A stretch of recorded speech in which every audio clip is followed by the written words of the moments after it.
अस्सलाम वालेकुम दोस्तों, कहिड़ा हाल आहिनि। उम्मीद कयां थो सभु दोस्त ठीक ठाक हूंदा। दोस्तों अॼु जे हिन वीडियो में मां तव्हांखे पत्थर दुनिया ड्रामे जो मशहूरु अदाकार बाजी खान जी कहाणी ॿुधाइण वारो आहियां। पत्थर दुनिया ड्रामे जो अदाकार बाजी केरु आहे, कहिड़े शहर सां तालुक़ु रखंदो हो, मां तव्हांखे हिन वीडियो में ॿुधाइण वारो आहियां। दोस्तों हिन अदाकार जे बारे में वॾी कोशिश बाद मूंखे मुकमिल स्टोरी मिली आहे। दोस्तों हीअ वीडियो ॾिसी तव्हांखे पत्थर दुनिया ड्रामे जो अदाकार बाजी खान जे बारे में मुकमिल कहाणी मिली वेंदो। तफ़सील शुरू करण खां पहिरियों मां तव्हां दोस्तनि खे हिकु गुज़ारिश कयां थो त जेकॾहिं तव्हां हिन वीडियो खे लाइक न कयो त वीडियो खे लाइक कयो।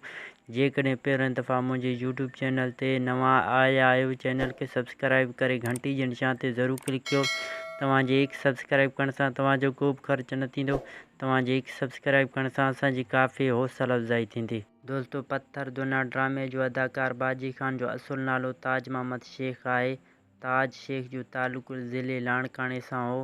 फ़न जी शुरूआति स्टेज ऐं रेडियो तां कई।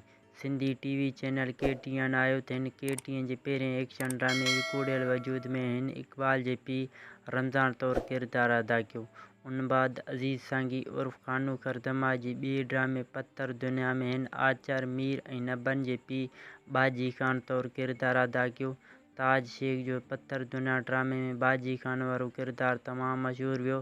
दोस्तों मूंखे जेतिरी क़दुरु ॼाण मिली आहे त अदाकार ताज शेख तमामु सीनियर आर्टिस्ट हो, काफ़ी मशहूरु अदाकारनि जो फ़न जो उस्ताद बि हो। दोस्तों ताज शेख खे स्टेज ते तमामु वधीक ड्रामा कया।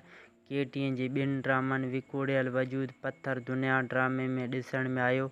उन बाद कंहिं ॿिए ड्रामे या फ़िल्म में ॾिसण में न आयो आहे।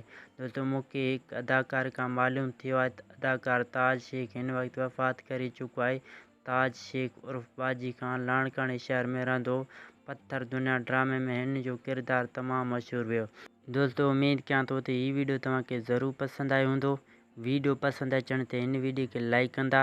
दोस्तों अहिड़ा सिंधी ड्रामनि फ़िल्मनि समेत मुख़्तलिफ़ शोबे सां रिलेटेड वीडियो ॾिसण लाइ तव्हां दोस्तनि खे हिकु गुज़ारिश कंदुसि त महिरबानी करे मुंहिंजे यूट्यूब चैनल सिंध जी मालूमात खे सब्सक्राइब करे घंटी जे निशान ते ज़रूरु क्लिक कयो।